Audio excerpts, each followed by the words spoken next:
meal program should be changed into cash distribution for the student's family.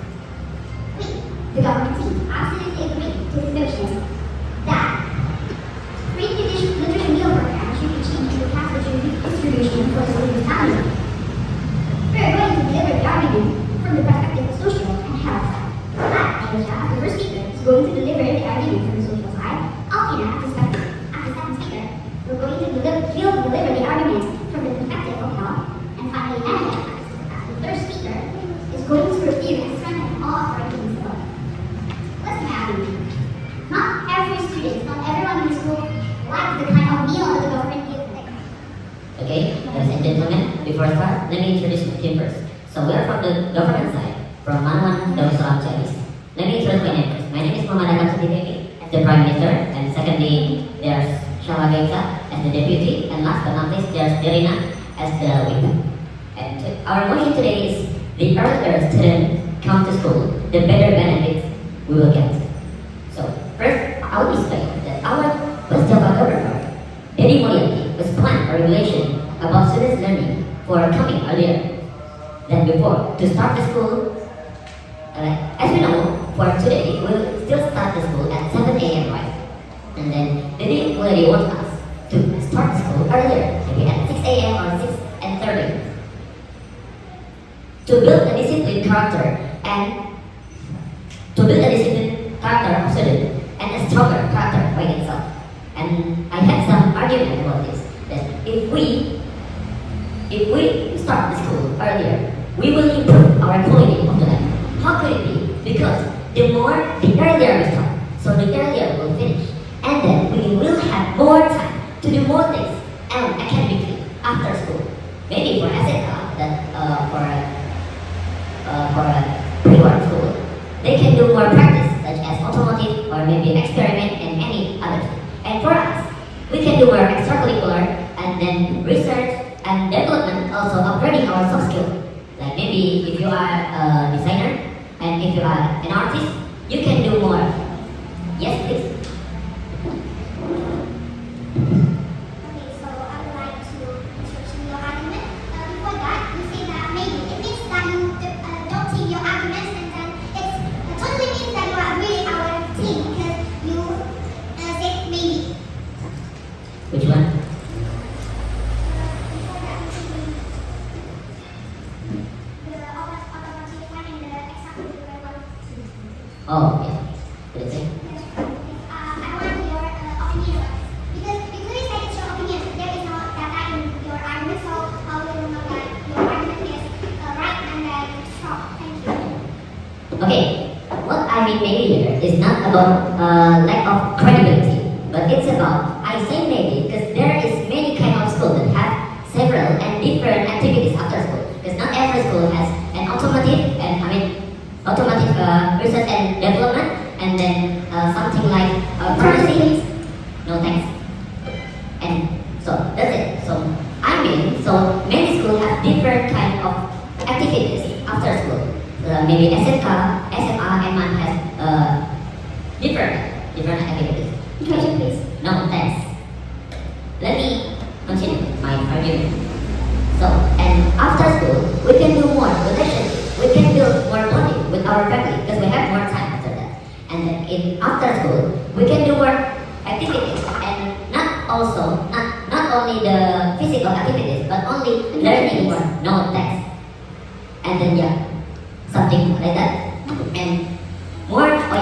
And we should know if we going earlier to the school. So that means for transportation, traffic will start earlier. That means before this, all the groups of people, workers, students, and citizens start their activities at the same time before.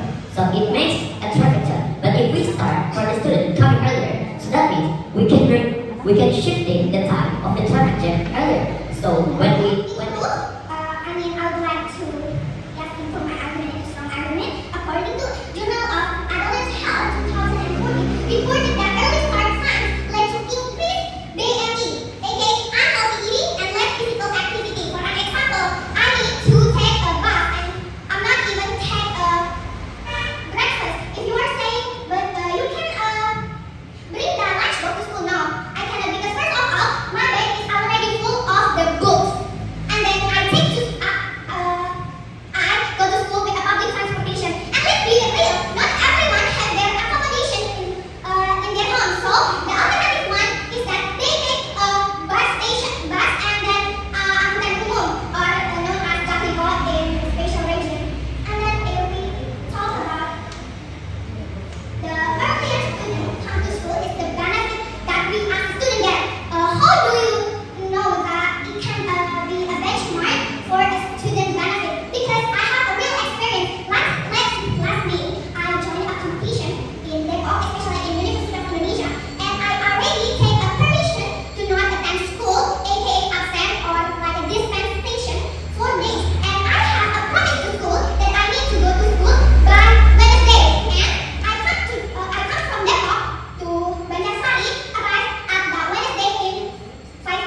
strongly agree with this motion because teenagers are biologically wired to sleep and wake up later due to change in their circadian rhythms during puberty. So let me tell you what circadian is. Circadian is a body's natural clock that you want to wake up. So that is the conclusion of my argument. And then thanks. Yes. Thank you.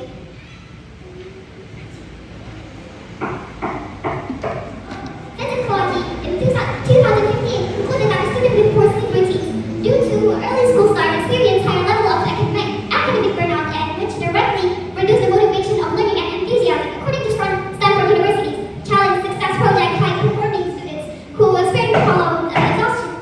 Thank you.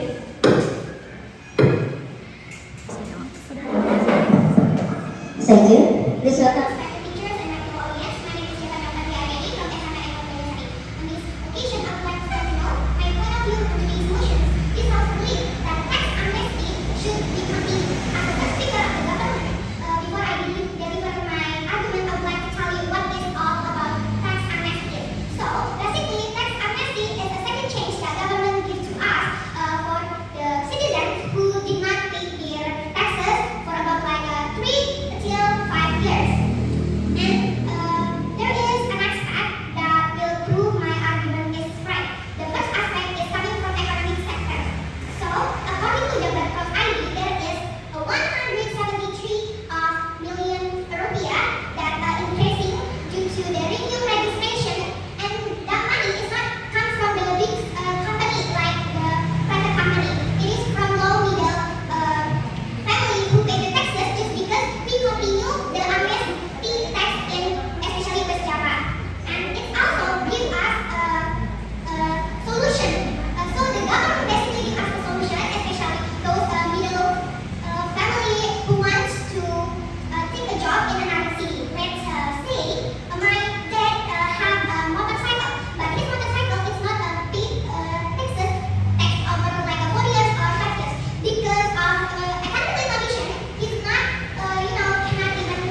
the government team say that some family, some people couldn't afford to pay the taxes that the government asked.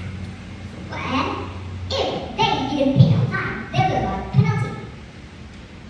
The government, in this case Samsung, who refuse the taxes and give penalties, sometimes, or even most of the time, see the economic state of the people who have the title. They still give the punishment, they still give the penalties to be paid, but even they need to see, oh, this one shouldn't given too much penalties. Then we will just give you this amount. Oh, you are rich, you have to pay this amount. But the point is, it's not about the money that we give to the government. The point is that people need to learn not to do this mistake. And the first speaker of the document mentioned a few problems. For example, to go to another city because worried by caught by the police or registration like that. At the end, all of those problems before could be solved if people just pay time. The government must think. They must have reviewed how much tax people should pay by seeing the economical side of everyone in the whole regional and whole country. So it must be done. I didn't mean that I see little about everyone, but the government think about it, and people could just pay the tax. If they can have what they had thought, they could pay the tax. And I'm so sorry to say more, but the case, or the example that the first speaker gave to us, in my opinion, didn't link to the motion.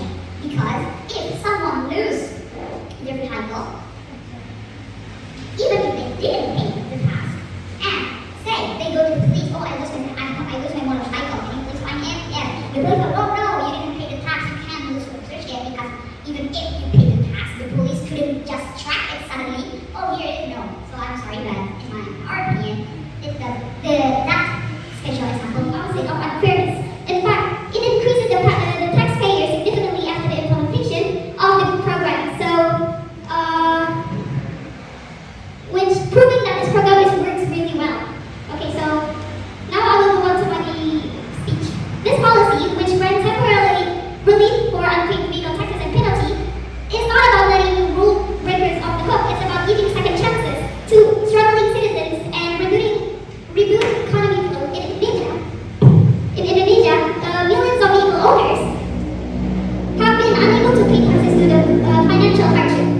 And then outdated regulation and bureaucratic obstacles. This program encourages them to return to the system voluntarily without fear of being penalized by past mistakes. So according to the Indonesian Minister of Finance, regions implementing the tax amnesty saw the significant increase in revenue. For example, in Central Java, the tax revenue rose by 20% during the amnesty period in 2022. This is not loss, this is a win-win situation. The government earns citizens say vehicles become more legally compliant. So let's move on to my first argument. It's about boost government revenue in short term.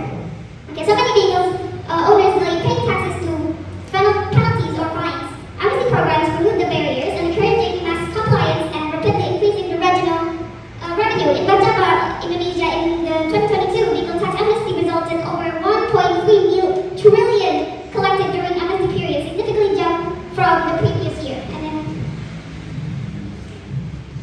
And then my second argument, it's about tax amnesty empowers the bottom 40% non-tax criminals. Let's challenge the biggest misconception about this, that tax amnesty is some kind of free ride for the irresponsible. We say absolutely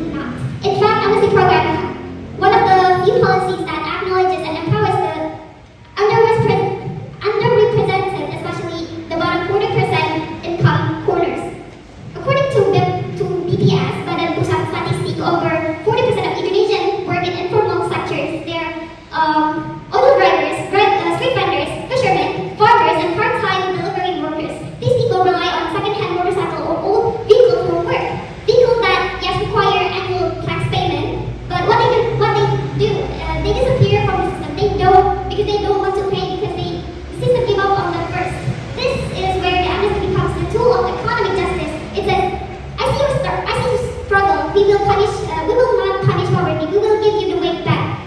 This is the handout. This is not a handout. This is a handshake, a mutual agreement that says you pay what you can. We can do the rest. Together we move forward. Look at the 2022 tax amnesty result in Yogyakarta. Over 60% of tax amnesty participants were from lower middle income groups. Most of them had not paid taxes for over 4 years, and over 7% of them continued paying taxes and following years after being reactivated. And then now the opposition might argue, but this isn't unfair to people that who pay taxes on time. The purpose of the tax policy is not to punish the unlucky, it's to optimize participation. We don't build a just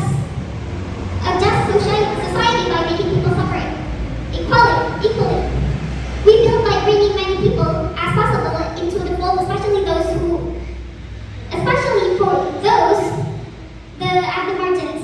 If anything, tax amnesty help level the playing field. It turns forgotten citizens into active contributors, and it shows that the state serves all classes, not just the privileged. And then my last argument is about fiscal morality. Amnesty prevents a tax culture collapse. The opposition might speak it's unfair, but the practice in the kind of rigid moralism is what breaks real tax culture. Let's explain. First, let's define fiscal morality. Strong and tax culture doesn't come from far. It comes from the trust, access, and accountability. People pay taxes when they feel the system is fair, the contribution matters, and government understands the reality. What happens when the system becomes too rigid? People disengage, they hide, they no longer see tax duty but as trap. The behavioral economics, this is called the compliance fatigue effect. The more people feel the system is too harsh, the more they abandon entirely. In Indonesia's case, the fatigue shows up clearly in the vehicle taxes. Over 50% of vehicles inactive in the tax system. And this isn't just about wiping penalties, it's about resetting the psychological relationship between citizens and the state. You want people to rejoin the system, but you need to give them door back in a legal, guilt-free path to re-engage. And in a 2021 study in Indonesian Ministry of Finance, thank you. Thank you so much for the explanation. So, for the next time, In Central Java and Sulawesi, some tax competence has increased by over 20% during the amnesty period. That's how good it is, the amnesty taxes. We move to example like Speaker to Senate